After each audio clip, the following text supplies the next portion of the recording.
Hello, I'm Big Bad Ben. This is my room, and this is my review. Well, I thought about it for a while, wondering to myself, what am I going to do with myself? What should I review next? I talk about certain things that happened in my life. I talked about a celebrity that I'm a fan of. Surprisingly that she won me over. But what I haven't even talked about is certain shows. I talked about an episode of a show before, but what I haven't talked about was a small, limited series. Or even a major TV series for that matter. That's what I'm going to do today. I am going to talk about a short-lived Hanna-Barbera series. This series is called Micro Ventures. The premise to this show is very strange, I know. A family of three, a father and two older kids, they shrink themselves down in their vehicle and they explore 4 places. 4 places! And 4 episodes were only made for 4 minutes. I repeat, 4 adventures, 4 episodes for 4 minutes. That's how limited this series was, my friends. That's how limited it was.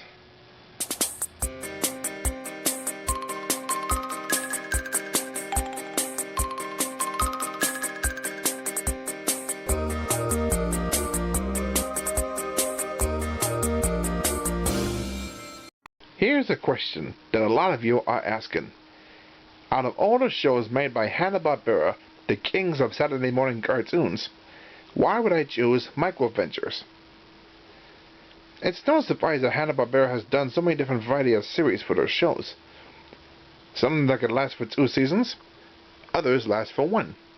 They can last for 13 episodes, or they can last for 24 to 25. For Micro Ventures, it lasted only 4. Even if it is part of another television series. So the reason I'm going to talk about this is because oh God, it's because I find this show very intriguing for scientific purposes, and naturally it deserves to be reviewed. No other shows or reviewers online have talked about it, so naturally I should give this a shot. Oh.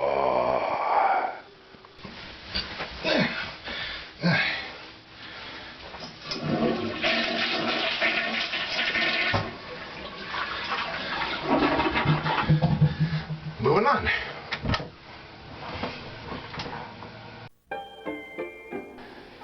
This first episode of the series is actually the 3rd episode I actually saw. Upon doing the review for this, that is. That's Don Messick voicing Professor Carter. And if you know him, he's done a ton of work for Hanna-Barbera, including Scooby-Doo, Ranger Smith, Boo Boo Bear, and oh yeah, So-So the Monkey. There's Tommy Cook as Mike Carter, and Jill Carter is played by Patsy Garrett? Who's she? Oh, I see. She's Mary from Benji. And so in this episode, The Tiny Sea, we explore the crew following a frog. But along the way, they nearly get eaten by a giant trout, as the trout gets chased away by a largemouth bass, and nearly watch a great big bird. And yet, the frog ends up finding a girlfriend. Really? That's it? You followed the frog because he has a girlfriend? And you gave us an evolution on frogs for nothing? The eggs are laid thousands at a time, and in a few days the eggs become tadpoles. The tadpole undergoes fantastic changes during the next few months. Finally, the tail is absorbed and the tadpole is at last a true frog. Well, what a letdown that was. But don't worry, that's just the first of 3 adventures. This one is the Dangerous Desert, and this is the first micro-adventure I saw as a kid. In this one, it's sort of like a missile testing base. But the only problem is, they couldn't find a chip. A chip was missing. It is of utmost importance that we find that microcircuit from that wreckage of our test missile. Just how big is a microcircuit, Dr. Pollard? Roughly about 1/8 of an inch in size, Jill. So our three scientific musketeers shrink themselves down and search the low ground, finding the chip wherever it's at.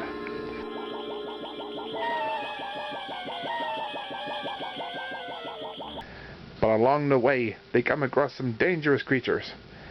A giant tarantula, a small dust devil that appears to be a tornado to them, a hornet that can capture tarantulas, a scorpion with glow-in-the-dark babies. I don't know how that works, but okay. And let's not forget this fella, the poisonous lizard alive. I don't get it. Why do you always have to stick up for that knee-high Gila monster? I don't know, Fred. No one knows why he has to stick up for that knee-high Gila monster. But whatever the case may be, the monster had the chip underneath its paw. So that brings an end to the Dangerous Desert. Now we come to episode 3, the Backyard Jungle. And this episode pretty much says it all. It starts up with, ah! Ugh, jeez. It's only a spider on the book. Jill is getting more curious about exploring what's like to be a spider, or any other insect life form for that matter. So she and her family decide to go on an adventure to their backyard. They shrink themselves down, and now they see everything. The caterpillar hunter, the dragonfly that carried the father, and a much better looking spider than the book. And what's worse, they try to outrun a dangerous cat. Too bad this cat is not scary enough, because otherwise he would make a dark, disturbing entrance, just like Disney did. On velvet paws he moves in silence. His sensitive whiskers act as antennae to feel his way through the darkness.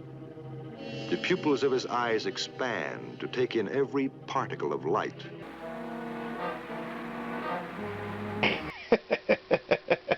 Nice face, kitty. That's definitely a Chuck Jones kind of face right there. The third episode is actually my last episode that I saw. Upon doing this for the review, that is. We've got to get to that micro-reducer before that cat gets to us. But luckily everybody got back to their normal selves again, the cat got away, and we end with a horrible bad pun. That cat sure got the surprise of his life. Yeah, all 9 of them. Now we come to the fourth and last episode. This one is called Exploring the Ant Colony. And guess what? In this cartoon, we get to see the family wondering what's it like to live inside an ant colony. And I think you all know how the charade goes. You've seen Ants, A Bug's Life, and The Ant Bully, so I'm sure you know how it works by now. I wanted you to see their dairy. Dairy? Yes. It's here that the ants raise the aphids that supply them with honeydew. What's honeydew? A very delicious food. Here. Wow. Ants living like humans. And the city. Oh no. It's happening. The animals are thinking like humans. The world is coming to an end for us. The human race is doomed.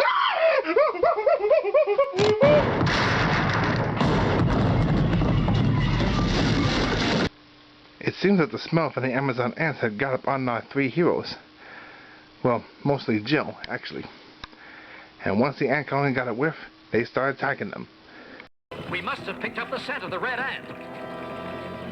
I mean, seriously, they just let them in like they're just okay in acceptance, only to find out that the smell of the Amazon ants can really become a distraction? Enemy smell. Get rid of them. Tora, Tora, Tora. And what's worse? The queen ant, calling her guards. Luckily, Jill got some honeydew from earlier and fed it to Her Majesty. And look what the queen is doing now. It worked, Jill. She's calling off her guards. And I'm for calling it a day. Me too. I'll say. Oh, wait a minute. I just remembered something. Before we finish this review, and this episode, I should probably bring up something that I should probably do right now. This is actually kind of a nitpick because something the series should have done and could have done. You'd think that Micro Adventures would have an episode that takes place in the zoo. In a place like this, they should have gone a lot more deeper and further with the investigation. Exploring the hippo's mouth when he's sleeping. Exploring the dirt where the animals walk on.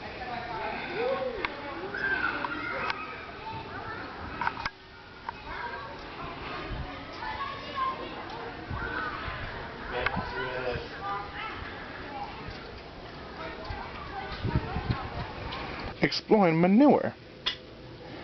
But then again, it's a kid's cartoon. They would never go for that kind of boundary. These are all over around here.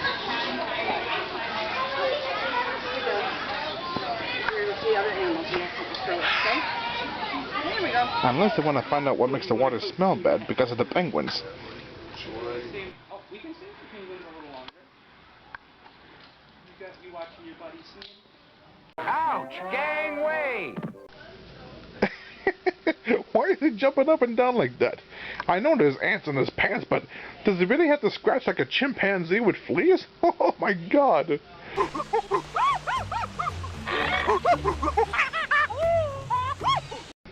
And that brings an end to exploring the ant colony. And sad to say, that is the last episode. That is definitely a short-lived series. But you know why they ended it like that? If I had to take a wild guess, it was the timing. It used to be part of the Banana Splits Variety Hour, or even the Banana Splits TV show.